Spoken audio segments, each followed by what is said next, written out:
So in this lecture we'll see about addressing mechanism. Whatever is IEEE 802.11 addressing mechanism specifies 4 cases defined by the value of the 2 flags in the FCFU, to DS and from DS. Each flag can either be 0 or 1, resulting in 4 different situations. The interpretation of the 4 addresses, address 1 to address 4, in the MAC frame depends on the value of these flags. Address 1 is always the address of the next device that the frame will visit. Address 2 is always the address of the previous device that the frame has left. Address 3 is the address of the final destination station. Address 4 is the original source when the distribution system is also wireless.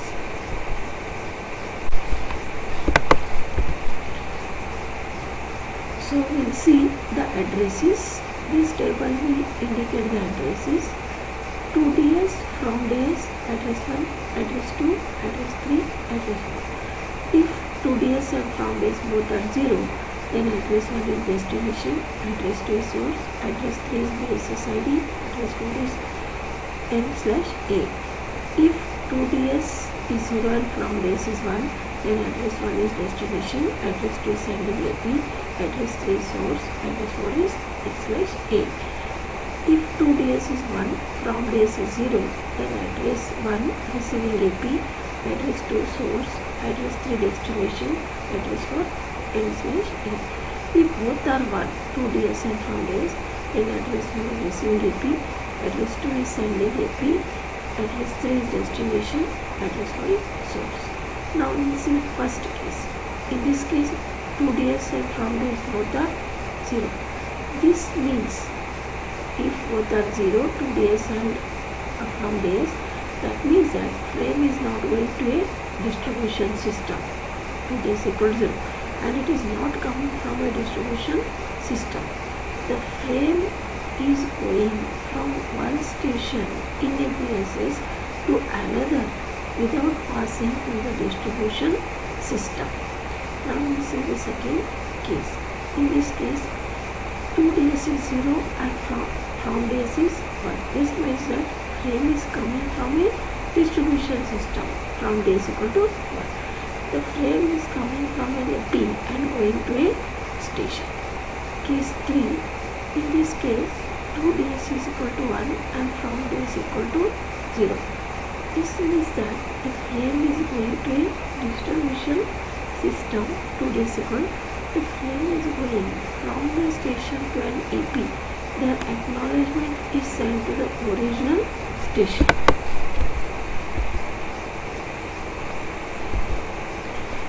So this is representing case 1, the figure shown here.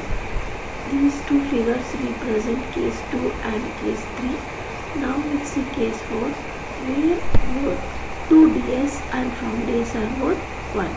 This is a case in which the distribution system is also wireless.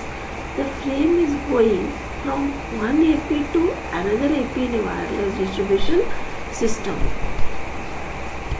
So this first figure represents the wireless distribution system.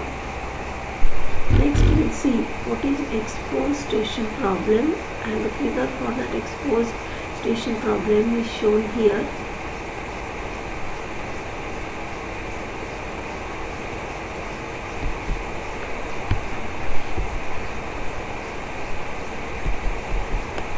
Now we will see the physical layer, all implementations except the infrared.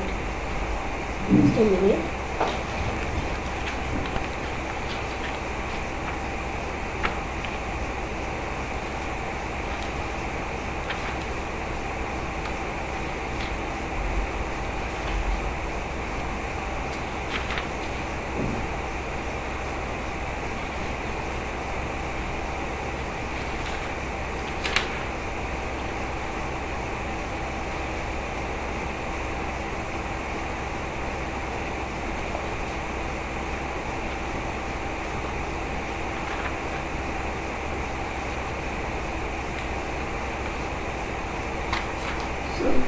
before going to physical side, I'll explain about exposed station problem.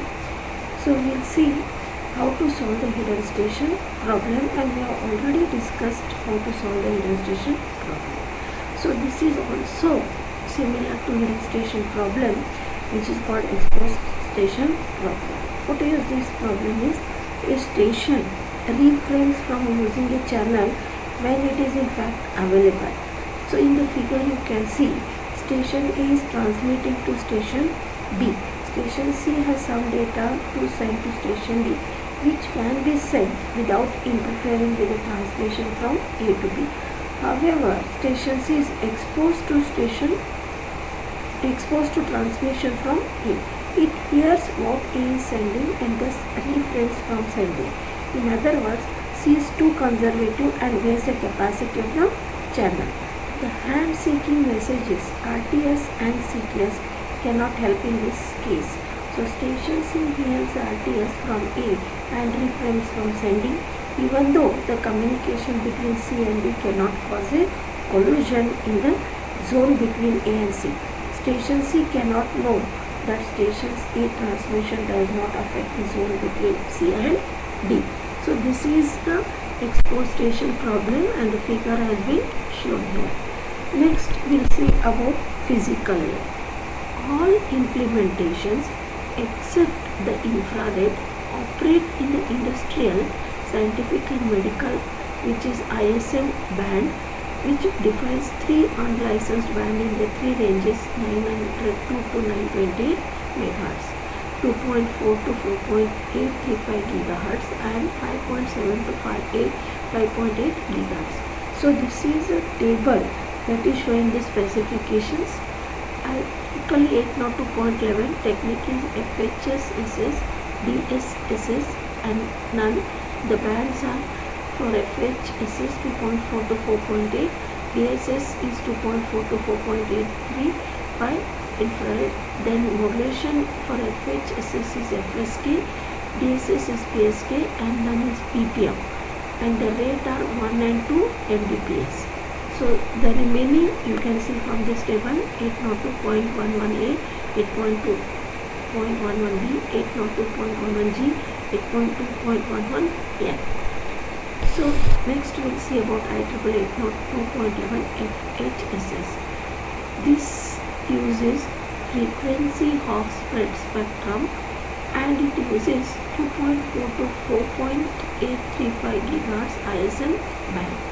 Band is divided into 79 subbands of 1 GHz. Then pseudo-random number generator selects the hopping sequence. The modulation techniques in the specification is either 2-level FSK with 1 or 2 bits per baud, resulting in data rate of 1 or 2 Mbps as shown in this figure. Next is IEEE 802.11 DSS. This uses direct sequence spread spectrum.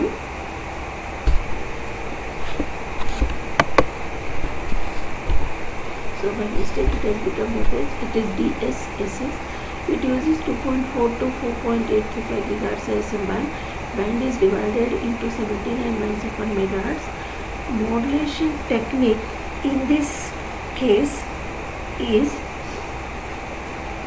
PSK at 1 megabaud per second. System allows 1 or 2 bits per baud, which results in a data rate of 1 or 2 Mbps. IEEE 802.11 infrared.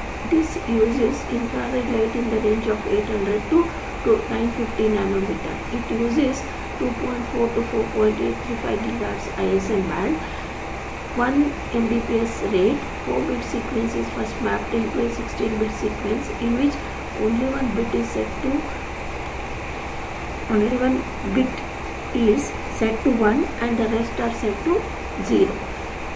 2 Mbps data rate. 2-bit sequence is first mapped into a 4-bit sequence in which only one bit is set to 1 and the rest are 0. Modulation technique is called PPM. System allows 1 or 2 bits per baud, which results in a data rate of 1 or 2 Mbps. Mapped sequences are then converted to optical signals. Presence of light specifies 1, absence of light specifies 0. So next we'll see IEEE 802.11a OFDM, orthogonal frequency division multiplexing. It is a method for signal generation in the 5.725 to 5.85 GHz ISM band. The difference between OFDM and FDM is all the bands are used by one source at a given time. In case of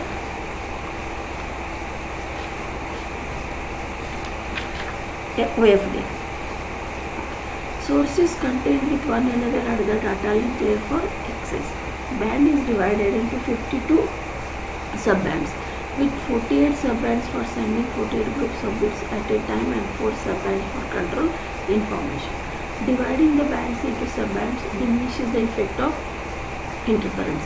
Subbands are used randomly. Security can also be increased.